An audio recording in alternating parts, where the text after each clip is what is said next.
Hi friends, എല്ലാവർക്കും പുതിയൊരു വീഡിയോയിലേക്ക് സ്വാഗതം.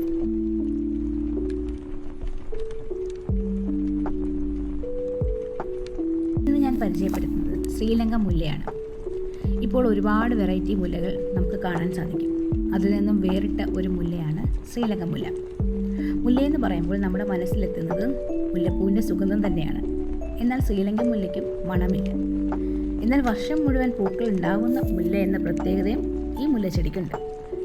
അതുപോലെ തന്നെ ഗാർഡനൊന്നും പരിപാലിക്കാൻ സമയമില്ല, എന്നാൽ എന്നും പൂക്കൾ വേണം എന്ന് ആഗ്രഹിക്കുന്നവർക്കും ഈ മുല്ലച്ചെടി നട്ടു വളർത്താവുന്നതാണ്.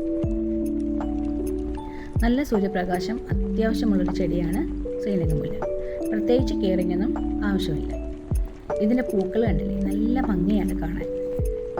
ഇതെൻ്റെ വീട്ടുമുറ്റത്ത് നിൽക്കുന്ന ഒരു ചെടിയാണ്. ഇത് തറയിലാണ് നട്ടിരിക്കുന്നത്. അതുകൊണ്ട് ഒരു വലിയൊരു പൂമരമായിട്ടാണ് വളർന്നു നിൽക്കുന്നത്. ഇത് ചെടിച്ചട്ടിയിൽ നമുക്കത് പ്രൂൺ ചെയ്ത് നിർത്താം. ഇത്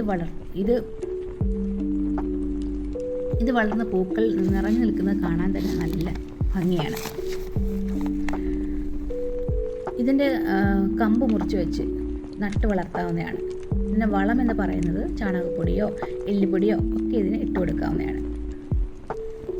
ചട്ടിയിൽ വളർത്തുകയാണെങ്കിൽ നമ്മൾ മണ്ണും മണലും ചാണകപ്പൊടിയും കൊക്കോപ്പീറ്റും കൂടെ മിക്സ് ചെയ്ത് പോട്ട് നിറയ്ക്കാം. എന്നിട്ട് ഈ ചെടി നമുക്ക് നട്ടു വളർത്താം. ചട്ടിയിലാണെങ്കിൽ ഇത് പ്രൂൺ ചെയ്ത് നിർത്താം. അപ്പോൾ നിറയെ പൂക്കൾ എന്നും ഉണ്ടാവും. എന്നും നിറയെ പൂക്കൾ ഇഷ്ടപ്പെടുന്നവർക്ക് ഈ മുല്ലച്ചെടി നട്ടു വളർത്താവുന്നതാണ്. അപ്പോൾ എല്ലാവർക്കും ഈ വീഡിയോ ഇഷ്ടപ്പെട്ടു എന്ന് വിശ്വസിക്കുന്നു. ആദ്യമായിട്ടാണ് ഈ ചാനൽ കാണുന്നതെങ്കിൽ സബ്സ്ക്രൈബ് ചെയ്യാനും വീഡിയോ ലൈക്ക് ചെയ്യാനും മറക്കല്ലേ.